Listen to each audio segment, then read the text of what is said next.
खुलुमबाय लोगोफोर, बर'नि रानि 2.0 चेनेलनिफ्राय दिनैनि 23 डिसेम्बर 2025 मायथाइनि फुंबिलिनि गाहाम हामलायनायखौ बयनिसिमबो जासिहरनाय जाबाय। आसा खालामो नोंथांमोना दिनैनि सानसेयारि फानजामुथिखौ जोबजासिम नायलांगोन होनना आरो जाय बिथांमोना दिनैसो चेनेलाव गोदानै फैदों बिथांमोना चेनेलखौ साबस्क्राइब खालामना लाबानो जाबाय, जाहाथे जेब्ला बेबायदि भिडिअ आपल'ड खालामो अब्ला नोंथांमोना थाबै नटिफिकेशनखौ मोनहैनो हायो।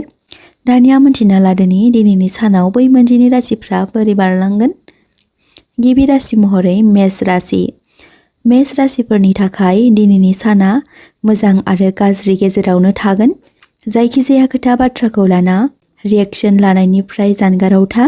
खामानिया बांनो हागौ, अब्लाबो नोंथांनि बुद्धिजों जाफुंसार खालामनो हागोन। राङारि बेलायाव साबधान जानाया मोजां। नखरनि देरसिन सुबुंनि बोसोना खामानि होगोन। बेलासि समाव गोसोखौ बोरैबा मोनखांनो हागौ। खामानिनि आंखाल जानायफ्रा खामानि मोननो हागौ। मेष राशिफोरनि खाफाल गोनां अनजिमाया जादों 9 आरो खाफाल गोनां गाबा जादों गोजा। वृषभ राशि। वृषभ राशिफोरनि थाखाय दिनैनि साना गोजोन जागोन। खामानि बिथिङाव लाब खालामनो हागोन। धोन सम्पतिनि जेंनाखौ फोजोबस्रांनायाव मदद मोनगोन।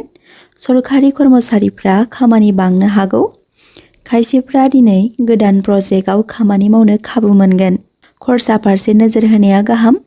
धोरोमारि आरो समाजारि बिथिङाव भाग्यआ हेफाजाब होगोन। फालांगियारिफोरनिफ्राय मोजां सान। वृषभ राशिफोरनि खाफाल गोनां अनजिमाया जादों 6 आरो खाफाल गोनां गाबा जादों गुफुर। मिथुन राशि। मिथुन राशिफोरनि थाखाय दिनैनि साना बांद्राय मोजां जानाय नङा। मायबा मोनसे नारसिनथाया नोंथांखौ उसुबिदा मोनखांहोनो हागौ। नखर आरो बाहेरायाव फारनैथिंबो धैर्य हमना थानाया मोजां, नङाब्ला खामानियाव हेंथा सोमजिखांनो हागौ। खरसा फारसे आखाइ हमथाना सोलिलांनाया मोजां। खामानि फारसे गोसो होना मावलांनाया गोनांथि। सावस्रि बिथिङाव साबधान जानाया मोजां। गोजाम खामानिफोरखौ फोजोबना लानाया मोजां। मिथुन राशिफोरनि खाफाल गोनां अनजिमाया जादों 5 आरो खाफाल गोनां गाबा जादों गोथां। कर्कट राशि। कर्कट राशिफोरनि थाखाय दिनैनि साना गाहामै बारलांगोन। दिनै नोंथांमोना खामानि फारसे देरहासारनाय मोननो हागौ। गोबावनिफ्राय थाबथानानै थानाय खामानिफ्रा फुरा जाफुंगोन। मान बारायहोनो हागोन। गोसोआव खामानि मावनो थुलुंगा मोनखांगोन। धोन बारायहोनो हागोन। हाबा जानायफोरनि थाखाय मोजां सान। मोजां मोनज्लायनायाव जेंना नुजाथिनो हागौ। सोमोन्दोआरि बिथिङाव सानै हयै सम बारहोलायोब्ला मोजां। कर्कट राशिफोरनि खाफाल गोनां गाबा जादों गुफुर आरो खाफाल गोनां अनजिमाया जादों 2। सिंह राशि। सिंह राशिफ्रा दिनै गोरोबलायना दिन बारहोलांनो हागोन। जिउनि लोगोनिफ्राय हेफाजाब मोनगोन। फरायसाफोरनि थाखाय सोलोंथाइ फारसे गोसो होनाया गोनांथि। गोबां गोब्राबथि नुजाथिनो हागौ, अब्लाबो बेखौ आबुं महर होनो नाजानाया मोजां। सुथुरफोरा नोजोर होनो हागौ, बेनिफ्राय साबधानै थानाया मोजां। हाबा जानाय आइजोफोरनि थाखाय मोजां सान। हौवा हिन्जावनि गेजेराव अनज्लायनाया बांगोन। सिंह राशिफोरनि खाफाल गोनां अनजिमाया जादों 1 आरो खाफाल गोनां गाबा जादों रोजा गोथां। कन्या राशि। कन्या राशिफ्रा गोजाम थांखांनाय जाथायफोरखौ बावगारनाया मोजां। खामानि फारसे मोजां जाफुंसारनाय मोननो हागोन। सरखारि साख्रिनि थाखाय गोब्राब नाजाथाबनाय फिथाइ थायनो हागौ। फालांगियाव आय बांहोनो हागोन। मोजां मोनलायनायफोरनि थाखाय मोजां सान। गथ' गथायनि बेलायाव बेले-बेजे बांनो हागौ। फरायसाफोरनि थाखाय मोजां सान। खुगाखौ हमथाना बाथ्रा बुंनाया मोजां। जानाय लोंनाय फारसे साबधान थानाया मोजां। कन्या राशिफोरनि खाफाल गोनां अनजिमाया जादों 5 आरो खाफाल गोनां गाबा जादों गोथां। तुला राशि। तुला राशिफोरनि थाखाय दिनैनि साना मोजाङै बारलांगोन। आय बांहोनो हागोन, जायजों गोसोखौ खुसि मोनखांनो हागौ। गोसो सिङाव मोजां सान्थौआ जायगा लागोन।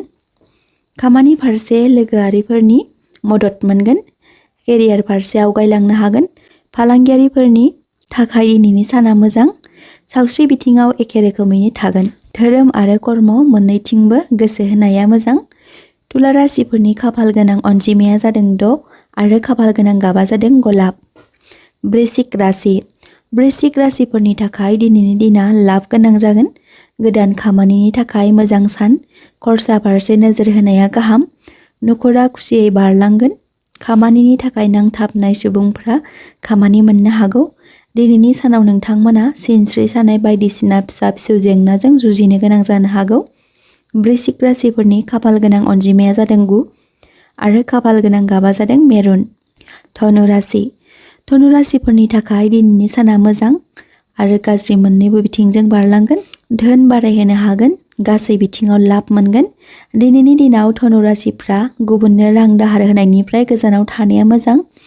मोजां मोनलायनायफोरनि थाखाय मोजां सान, जुलि जानायफोरनि थाखायबो मोजां सान। धनु राशिफोरनि खाफाल गोनां अनजिमाया जादों 3 आरो खाफाल गोनां गाबा जादों गोमो। मकर राशि। मकर राशिफोरनि थाखाय दिनैनि दिना सुखुयै बारलांगोन। दिनै नोंथांमोना मायबा मोनसे गोमोथावना मुवा बेसाद मोनफुंनो हागौ। खाफाल गोनां सान, खामानि बिथिङाव मोजां लाब खालामनो हागोन। धोननि बेलायाव साबधानै सोलिलांनाया मोजां।